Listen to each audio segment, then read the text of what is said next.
Sulawesi Tengah merupakan salah satu provinsi di Indonesia yang memiliki posisi strategis, kaya akan jenis sumber daya alam, memiliki kawasan hutan yang luas dan sumber daya hayati yang berlimpah. Namun adanya penetapan berbagai status kawasan hutan atas kebijakan pembangunan di sektor kehutanan, Sulawesi Tengah juga rentan terhadap konflik hak atas tanah serta dampak ikutannya dari kebijakan ini.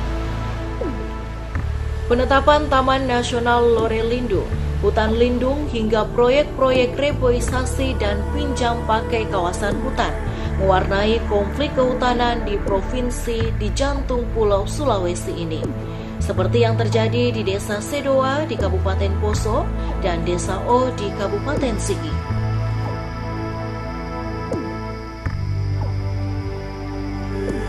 Desa yang berada di Lembanapu, Kecamatan Lore Utara, Kabupaten Poso ini merupakan salah satu desa tertua yang didiami oleh suku Tawelia yang secara definitif berdiri pada tahun 1912 dengan luas wilayah mencapai 51.879 hektar dengan jumlah penduduk 1.034 jiwa. Adanya penetapan kawasan konservasi Taman Nasional Lore Lindung dan kawasan hutan lindung di wilayah desa ini mengakibatkan semakin sempitnya lahan pemukiman, pertanian, dan perkebunan yang saat ini hanya menyisakan 6% dari luas wilayah mereka sebelumnya. Pemukiman yang ada di Desa Sedoa ini sangat-sangat sempit karena terapit dari sebelah barat berbatasan dengan Taman Nasional, sebelah timur berbatasan dengan kawasan hutan lindung. 80% penghasilan masyarakat Desa Sedoa ini adalah sebagai petani sawah, petani perkebunan, dan lain-lain sebagainya. Karena mereka tidak bisa melaksanakan mengembangkan mata pencaharian mereka, bahwa hutan lindung itu harus dibebaskan untuk menjadi perluasan perkebunan mereka supaya Desa Sedoa ini berkembang dengan baik, karena dari tahun ke tahun masyarakat Desa Sedoa ini semakin berkembang, semakin beranak cucu mereka di dalam, sehingga pada beberapa tahun kemarin itu masyarakat Desa Sedoa ini menginginkan permohonan mereka kepada pihak kehutanan untuk pembebasan hutan lindung itu. Jadi kami di sini sebenarnya bukan arti melawan pemerintah, tetapi tetap mengusulkan kepada pemerintah bagaimana nasib kami. Sedang kami di sini, Pak, bukan didahului oleh Taman Nasional atau hutan lindung, tapi sejak purbakala memang masyarakat Sedoa ini sudah ada di sini. Masyarakat Tawelia ini sudah ada di sini. Jadi dengan adanya kapelingan Taman Nasional dengan hutan lindung ini, Pak, itu tidak ada koordinasi antara masyarakat dengan petugas kehutanan atau dari mana, sama sekali tidak tahu. Sehingga pada waktu itu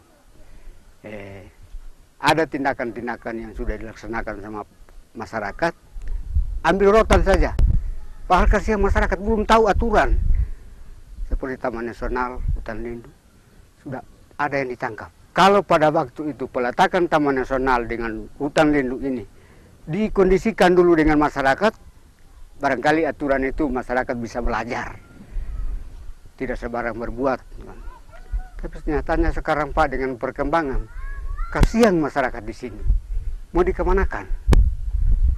Sedangkan dari dulu memang kami sudah ada di sini, dan kami punya sikap, Pak, selaku masyarakat di sini. Bagaimana apapun tindakan pemerintah, kami tidak akan kemana lagi.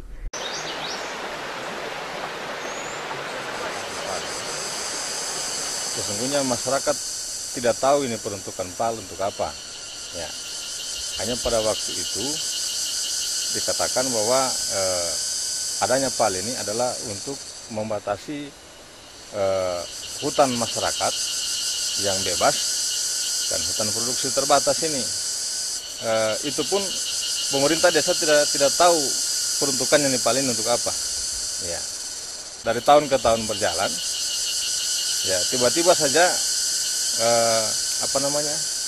penunjukan HPT ini menurut kami ini HPT, tetapi pada akhirnya dia berubah menjadi hutan lindung. Diketahui oleh masyarakat ketika ada penangkapan. Ya, ketika ada penangkapan, sehingga ditahu bahwa itu adalah hutan lindung. Tapi pada dasarnya yang tertulis di PAL ini adalah HPT. Ya, adalah HPT. Itu yang membingungkan kami, Pak. Dari penangkapan itu kami diperhadapkan lagi dengan peta yang menunjukkan bahwa desa Sedoa ini sudah berbatasan langsung, bukan berbatasan langsung, sudah ada dalam kawasan hutan lindung. Ya. Sementara PAL yang ada di sekitar wilayah kepolisian desa Sedoa ini hanya HPT dan Taman Nasional Lorelindo. Hanya itu yang ada. Tetapi tiba-tiba ada klaim mengatakan bahwa itu adalah hutan lindung, sehingga masyarakat ditangkaplah pada waktu itu. Ya. Dari situ tiba-tiba lagi muncul dari batas PAL ini muncul lagi PAL yang berikutnya di kurang lebih 1 kilo dari sini, dari PAL ini. Kalau kita mau perkirakan, ada lagi PAL yang muncul baru-baru ini pada tahun 2012 itu muncul, tanpa sepengetahuan juga dengan masyarakat ataupun pemerintah desa setempat. Ya. Jadi itu yang kami bingung, kenapa sampai bisa begini. Ya, jangan-jangan itu apakah itu dia memperkuat adanya hutan lindung atau mungkin itu suatu jerat bagi masyarakat. Ya. Ketika masyarakat masuk ke sebelah sini ini, yang mereka tahu ini adalah HPT, tapi ketika mereka masuk tiba-tiba mereka ditangkap lagi. Ya, itu yang kami takuti. Fakta yang ada di Sedoa sekarang itu dari segi pengembangan ekonomi sangat susah, karena masyarakat Sedoa itu merasa takut, merasa tidak berani untuk mengembangkan lokasi pengembangan lahan, karena merasa terancam dengan situasi ini. Sehingga masyarakat sekarang ini bisa kita katakan hidup susah karena keadaan dan kondisi lahan yang ada. Secara otomatis kami masyarakat Sedoa tidak bisa berbuat apa-apa lagi, ya.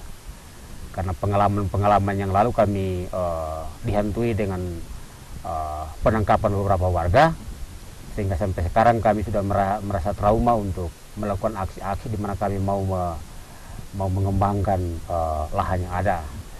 Mau kemana kami nanti ketika pemerintah itu tetap berdiri pada ketetapan atau aturan yang ada. Di desa Sedoa ini lahan sempit sekali. Kami tidak bisa kemana-mana.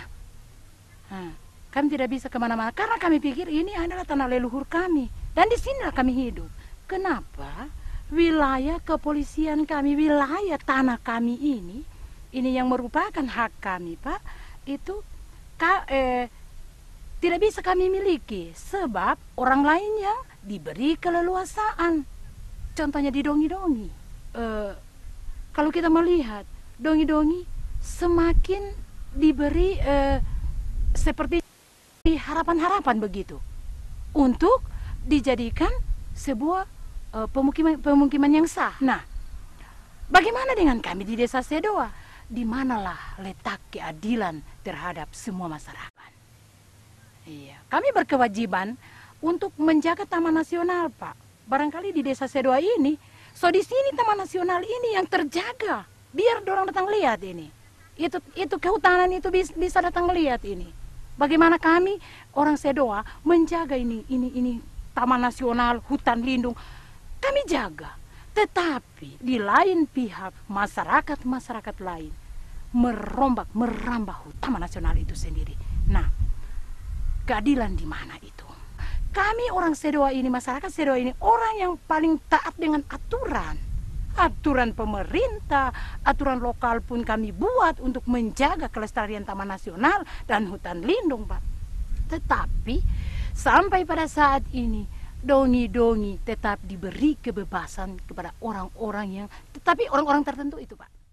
Ya, itulah kami sebagai pemerintah desa mengupayakan untuk mengusulkan kepada pemerintah dalam hal ini Kementerian Kehutanan untuk mengusulkan bahwa hutan itu akan dibebaskan sebagai hutan produksi untuk masyarakat Desa Sedoa, karena semakin tiap tahun, dari tahun ke tahun, jumlah penduduk atau penambahan penduduk yang ada di Desa Sedoa ini semakin bertambah dan semakin sempitnya lahan yang mereka miliki sekarang, sehingga perekonomian masyarakat Desa Sedoa ini tidak maju, malah mundur.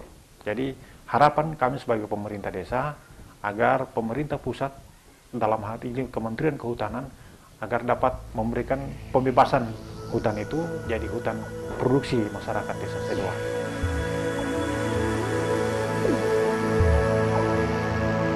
Konflik hak atas tanah yang disebabkan oleh kebijakan pembangunan di sektor kehutanan di Sulawesi Tengah. Selain terjadi di Desa Sedoa, konflik serupa juga terjadi di Desa O, Kabupaten Singgi.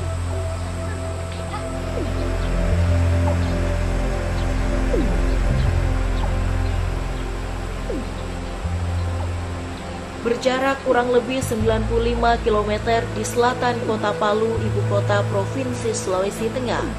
Desa O dihuni 887 jiwa yang berasal dari etnis Toko Uma dengan luas wilayah mereka mencapai 7.166 hektar.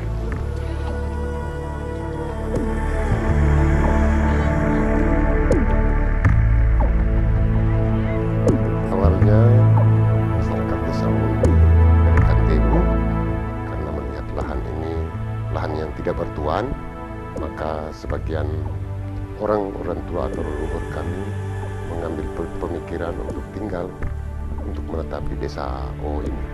Pada saat itu zaman penjajahan, dari penjajahan itu meminta pembayaran pajak dari hasil bumi. Bumi itu seperti hasil padi itu harus diberikan kepada penjajah. Oleh karena orang tua dulu memikirkan daripada dibawa dari Kantemu, mereka melakukan ladang berpindah tempat ini. Maka mereka memikirkan untuk menetap di Desa O ini. Batas wilayah Desa O itu dari utara berbatasan dengan Dusun Marena, di bagian selatan berbatasan dengan Desa Watu Kilo, dan bagian barat berbatasan dengan wilayah Winatu, dan sebenarnya bagian timur adalah berbatasan dengan wilayah Desa Lawua. Tetapi oleh karena diklaim oleh Balai Taman Nasional, maka kami harus berbatasan dengan Balai Taman Nasional. Sehingga sekarang ini yang menjadi problem masyarakat yang ada di Desa O. Jadi kondisi masyarakat di O sekarang ini memang agak rumit, oleh karena kalau kita melihat pertumbuhan penduduk begitu pesat, tetapi lahan-lahan perekonomian itu semakin kecil dengan adanya Taman Nasional yang telah mengklaim daripada kebun-kebun masyarakat. Sedang di dalam Taman Nasional itu masih banyak lahan-lahan yang orang tua dulu sudah menggarapnya, tetapi saat ini sudah diklaim dengan Taman Nasional dengan pemasangan pal-pal itu. Yang menjadi sangat ironisnya bahwa pada tahun 2008 itu terjadi pemasangan pal rekonstruksi yang itu sudah memang 100% masuk di dalam wilayah perkebunan masyarakat yang tadinya belum masuk dalam areal Taman Nasional. Pada tahun 2012 ya kami menerima instruksi dari Kodim dan Korem bahwa lokasi Taman Nasional itu direbusasi. Dan pada saat saya diundang untuk mengikuti sarasehan di Kulawi yang dipimpin langsung dari Kepala Bidang Saluki, dan di situ juga dihadiri oleh Bak Binsang, Maka petunjuk operasional yang dinyatakan oleh Kepala Bidang Saluki itu, semua tanaman itu dibabat habis dan digantikan dengan pohon-pohon yang akan ditanam oleh ABRI. Dulu Pak, ini hutan ini, hutannya akan punya orang tua dulu ini, semua ini. Ada berapa dari Langkapa sini, khususnya desa O ini Pak. Ini hutan yang kami punya nenek ini. Tiga orang yang dulu yang pernah berkebun sini. 1938 sudah orang tua kami garap. Perpindahan kami dari Kantewu cari hidup di sini. Belum pernah Taman Nasional di sini. Nanti tahun-tahun kemarin, tahun 83, baru ada ini Taman Nasional. Jadi kami itu di sini Pak, agak-agak ditekan dulu. Kami dulu masih berkebun biasa. Jadi setelah ada larangan, kami patuhi juga larangan itu karena kami takut, karena ada didenda 100 juta, hukuman penjara 10 tahun. Itu tercantum di papan pengenal Taman Nasional.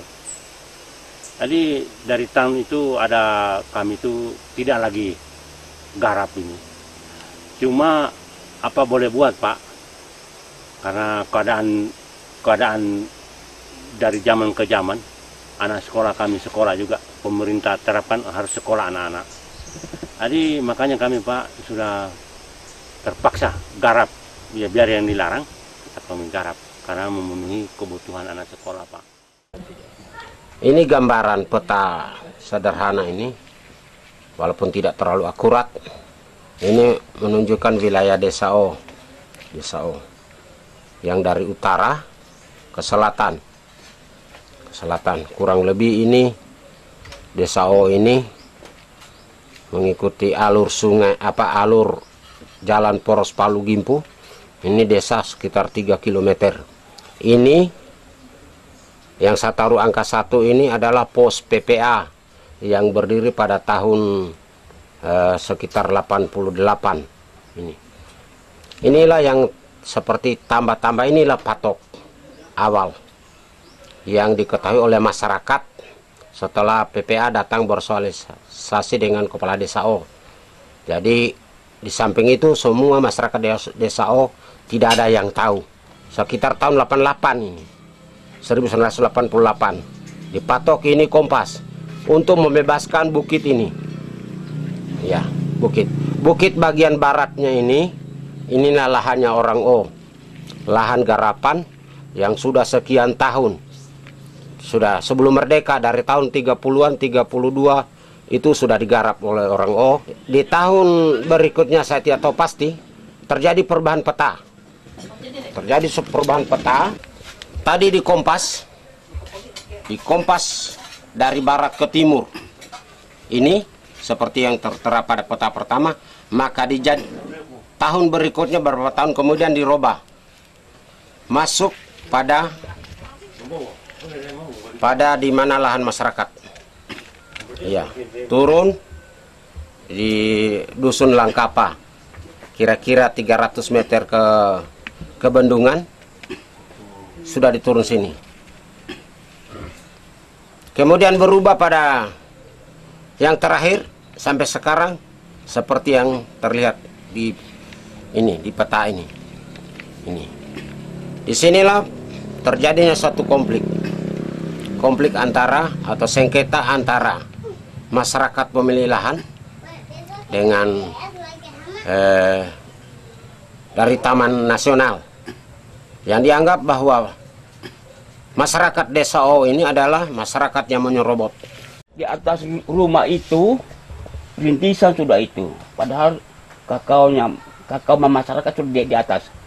Sampai di kali kecil ini sudah ikut, kali kecil ini sudah rintisan, baru ikut datarannya itu sampai di bendungan sana, itu sudah areal PPA hutan itu.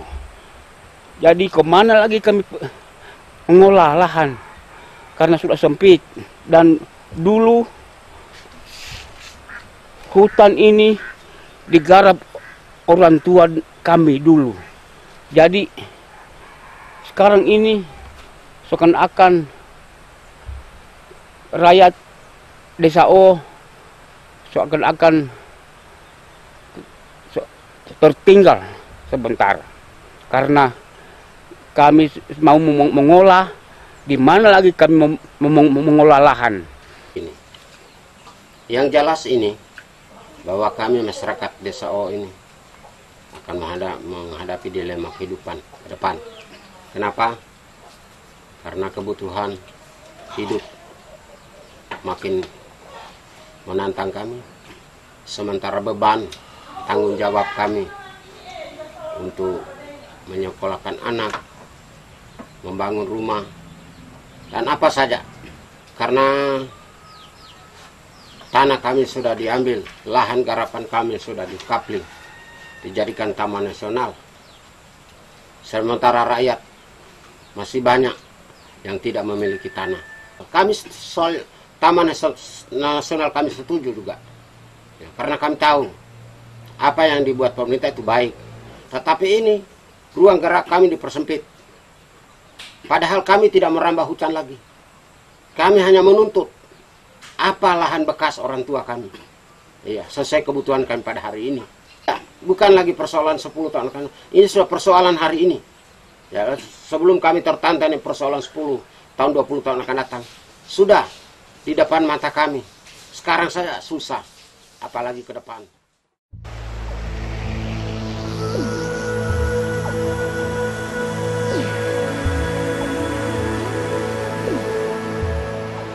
Sejak adanya penetapan Taman Nasional Lorelindu di wilayah Desa O ini, kondisi perekonomian warga O semakin terpuruk.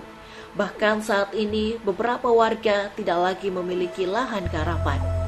Seperti yang dialami oleh Alimin Suma, salah satu warga di Desa O.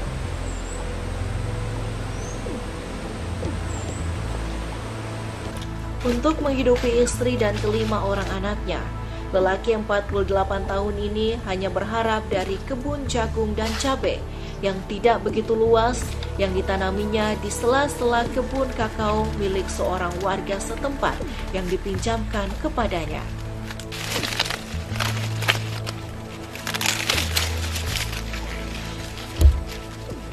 Kehidupan saya sehari-hari itu begini, bekas makan anak-anak ini kerja jagung, kacang. Karena kita mau paras lahan yang lain dan tidak ada sempit. Bukan saya pinjam tanah ini saja.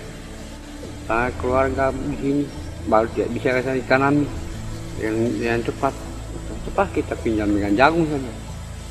Anak-anak ada sekolah separuh, ada yang cuma menongkrong sekarang ini tidak ada sekolah. Ya itu sampai saya dikasih kayak ini. Pinjam tanah ini kasihan yang bicara sewa. Biasanya kasihan kalau hasilnya sampai 10 karung sama 5 karung. Pada kalanya kalau kurang sama 2 karung. Kalau cuma 4 karung. Ya. Begini juga di sini. Jadi kalau untuk mau tanami yang begini kita dikasih. Kalau untuk tanaman jagung tuh bagi begini. Pas tahun ini sudah dikasih lagi. Nah, ini cepat. Coba kalau misalnya kalau pemerintah perhatikan kita, dan ke depan ini bisa kita mengolah tuh bagian setiap punya begini dari pusat perhatikan kami. Selain kondisi yang dialami Alimin Suma, dampak lain penetapan status kawasan hutan di Desa O ini adalah penangkapan terhadap sejumlah warga yang secara terpaksa mengolah bekas lahan kebun mereka yang telah ditetapkan sebagai kawasan Taman Nasional Lorelindu. Kejadiannya waktu itu suami saya melakukan pemarasan di kebun dan menanam coklat. Jadi datanglah itu polisi menangkap kami dan mereka katakan kami melanggar hukum. Kami dikatakan melanggar hukum karena kami katanya menebang pohon. Padahal itu Pak bukan rom punya tanah, itu tanah nenek moyang saya. Ada bukti semua, masih ada pohon langsat, masih ada pohon kelapa, masih ada kuburan. Itu kuburan orang-orang tua saya. Dan itu diakui, dibilang katanya itu Taman Nasional sudah. Suami saya waktu itu ditahan, jadi selama 14 hari dilakukan penahanan di kantor polisi. Bukan cuma ditahan biasa saja, tapi di sel selama 14 hari. di mana anak saya waktu itu sakit, mendekati Natal pada waktu itu. Jadi semuanya serba bingung menghadapi, sedangkan kepala rumah tangga ada di dalam sel. Jadi setelah keluar, dilakukanlah ganjarannya, kami memikul pal sampai di kebun-kebun kami.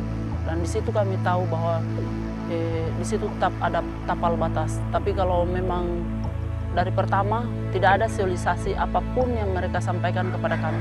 Ada zamannya Woklin, orang Jerman kalau tidak salah dia itu. Tapi itu dibilang dipasang ini gundukan tanah sebagai pelindung hutannya kamu, bukan mengamankan hewan-hewan supaya katanya jangan diambil lagi itu hewan. Hanya itu waktu itu penyampaian, tapi tidak ada dibilang apa-apa.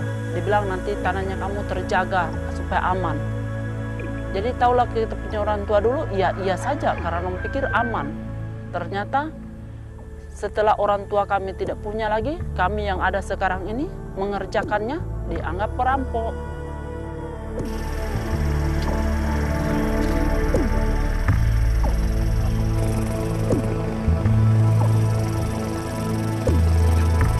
Kepentingan penetapan status kawasan hutan, baik untuk konservasi keanekaragaman hayati, serta berbagai peruntukan lainnya di kawasan hutan di Sulawesi Tengah, seharusnya juga harus memikirkan hak atas tanah untuk kehidupan dan penghidupan masyarakat di sekitarnya. Hal ini tentunya menjadi tanggung jawab kita bersama.